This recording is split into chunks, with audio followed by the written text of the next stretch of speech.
Welcome to this short Volleyball New Zealand video on the rule of reaching.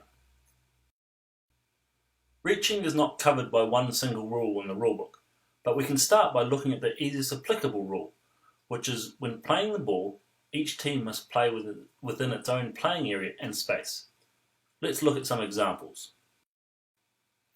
As you can see here, the setter is jumping above the net, and part of the ball that he is touching is on the opponent's side of the court.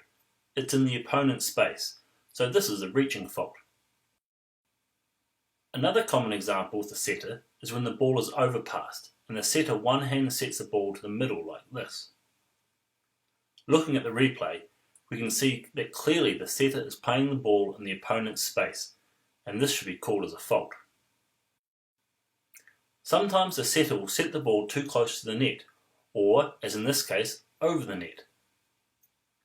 If we go back to the rulebook, one of the restrictions of the attack hit is that contact must be made within the player's own space.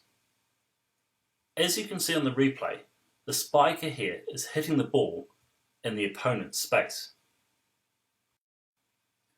We do have to be careful though, because the rules do say that a player may make contact with the ball in their own space and after their hand may pass over the net. On this replay, you can see that the spiker hits the ball in his space and after his hand just passed over the net. So in this case, play would continue. Here, the setter has set a high outside play and set it over the net. The spiker reaches over and is contacting the ball on the opponent's side, which again is a fault. Let's talk about blocking. In the rulebook, it says a player may block beyond the net, provided that this action does not interfere with the opponent's play. Let's look at an example. The setter is going up to play the ball, and the blocker has reached over the net into the setter's space and interfered, so this is a reaching fault.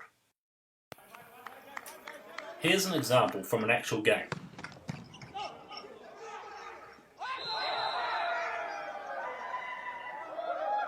It's very important to note that this is only a fault because the blocker interfered with the setter as he was trying to play the ball. If the setter had not jumped to try and set the ball, this would have been a legal play by the blocker because he wouldn't have been interfering with the setter. We should quickly cover the hand signal because it's often confused with the attack hit fault. The reaching fault on the left is the arm horizontal above the net. You use the arm on the side of the court of the team which committed the fault. The attack fault on the right is similar.